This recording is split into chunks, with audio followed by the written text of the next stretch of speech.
लोकसभा चुनाव परिणाम आने के बाद सभी राजनीतिक दल जो जीत की ओर जा रहे हैं वह कांग्रेस जैसी पार्टी ने और समाजवादी पार्टी का गठबंधन हो गया था। इसके बाद मैनपुरी की प्रभारी अर्चना राठौर और कांग्रेस पार्टी की प्रदेश सचिव आज मैनपुरी कार्यालय पहुंची, जहां खुशी का एक दूसरे को मिष्ठान खिलाते हुए खुशी जाहिर की और उन्होंने भारतीय जनता पार्टी पर जमकर हमला बोला। क्या कहा सुनिए इसको।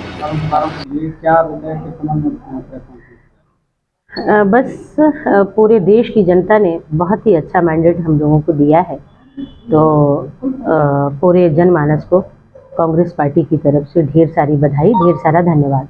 विशेषकर हम मैनपुरी के पूरे आवाम को धन्यवाद देना चाहूँगी, जिन्होंने बहुत बड़ी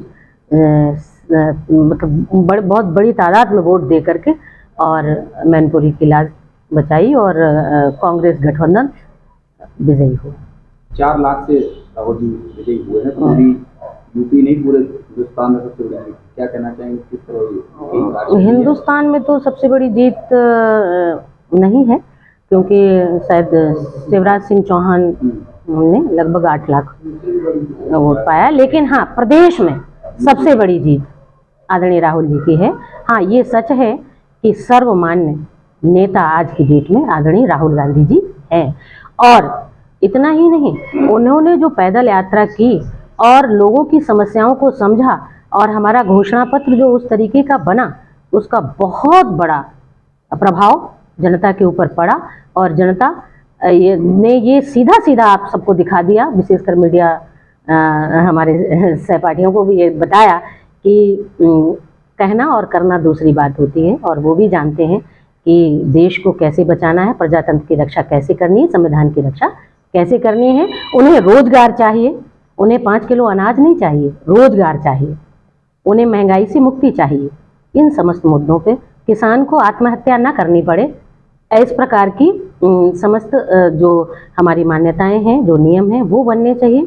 तो इस पे हमारे देश की जनता ने कांग्रेस पार्टी को, इंडिया गठबंधन को वोट किया। राम मंदिर बनाया जिस पर काफी भारतीय जनता पार्टी अपने आप को भावुक वोटर्स को लुभाने के लिए काम कर रही थी। ऐसा क्या हो गया कि वहाँ उनका प्रत्याशी का खाता भी ठीक तरीके से नहीं हो पाया? दैहिक दैविक भौतिक तापा, राम राज नहीं काहुक व्यापा, रामायण सबने पढ़ी है। तो यहाँ पे ना तो दैहिक और भौतिक सभी प्रकार के ताप से ग्रसित थी हमारी उत्तर प्रदेश की जनता। तो अयोध्या वासियों ने ये दिखा दिया कि भगवान को कोई और नहीं लाया, भगवान तो पहले से थे, वो भगवान ने हम लोगों को बनाया।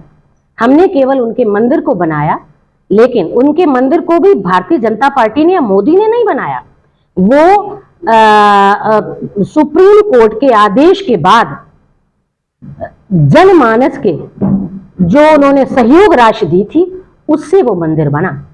तो अयोध्या वासियों ने ठीक निर्णय कर दिया और इसलिए वहां उनका प्रत्याशी हार गया कि झूठे वादे उन्हें नहीं चाहिए। कम से कम राम को इस राजनीति का विषय ना बनाए, ये सीधा सीधा संकेत अयोध्या वासियों ने दिया। शायद हमारी बात से आप सब भी सहमत होंगे। और चंदे में भी आपने घपला किया। इंडिया गठबंधन और एनडीए दोनों को जो प्रयास कर रहे हैं सरकार अपनी अपनी गठन करने का प्रयास। गोपाल जी, कल परिणाम आने के बाद सभी, चाहे कोई दल हो, पार्टी का जितना बड़ा दल था उतनी सीटें, उतनी भागीदारी, जनता ने सभी को अपनी अपनी हिस्सेदारी सौंप दी है। क्या लगता है कि जो भारतीय जनता पार्टी के लोग 19 के जो चुनाव परिणाम आए, उसके बाद सभी के बयान आने शुरू हो गए, तो कल से स्क्रीन छोड़िए कि इंटरव्यू देने लायक नहीं रहे भारतीय जनता पार्टी को, क्या कहना चाहिए? देखिए, ये केवल भौकाल बनाते थे, अब की बात 400 पार। पिछले चुनावों में आप देखें कि हम 2 करोड़ रोजगार देंगे, 2 करोड़ रोजगार देंगे, महंगाई को कम करेंगे और भ्रष्टाचार खत्म करेंगे, 15-15 लाख देंगे। लेकिन 2014 जब 19 में आई तो इन्हें अपना ट्रेंड बदल दिया, मंदिर पे आ गए, मंदिर बन गए। एक हर बार नया चीज लाते हैं और पिछले वादों को भूल जाते हैं। जनता समझ चुकी ये केवल सरकार बनाना चाहते हैं। बेरोजगारी बढ़ी, भ्रष्टाचार बढ़ा, महंगाई बढ़ी और विपक्ष को जनता ने समझा कि इन्हें भी आना है। आज बीजेपी मात्र 241 सीटों पे अपना बहुमत, ये 14 में भी आया था, 19 में भी आया था, लेकिन आज नहीं है। मैं समझता हूं जनता ने इन्हें नकार दिया और नैतिकता के आधार पर मोदी जी को इस्तीफा दे देना चाहिए।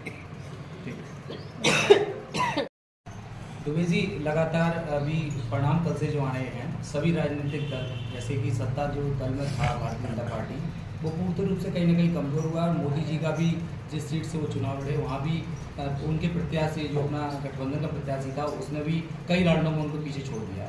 लेकिन अब सरकार बनने की बात आ रही है, उसमें अभी तक मंथन चल रहा है। क्या लगता है कि इस बार राहुल गांधी जी ने जिस तरीके की जीत दर्ज कराई, यूपी के अंदर एक माहौल क्रिएट किया है, क्या लगता है किसकी सरकार बनने की ज़्यादा चांसेस है? अभी जैसा कि आपने देखा है कि हमारे नेता आदरणीय राहुल गांधी जी ने पूरे देश में जो यात्राएं की और उस यात्रा से जो देखा है, देश की नब्ज को जो समझा है उन्होंने, हर जगह बेरोजगारी, महंगाई, इन चीज़ों से जनता पूरी तरीके से त्रस्त थी। जो उन्होंने 5 न्याय और 25 गारंटी दी हैं, जनता ने उस पर मुहर लगाई है, पूरी तरीके से मुहर लगाई है।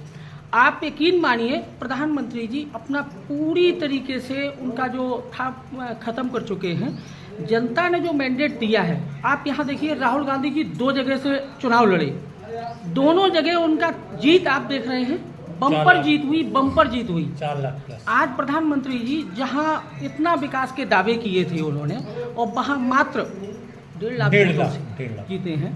तो ये जनता ने एकदम से स्पष्ट कह दिया है कि भारतीय जनता पार्टी अपना विश्वास जनता के बीच से खो चुकी है।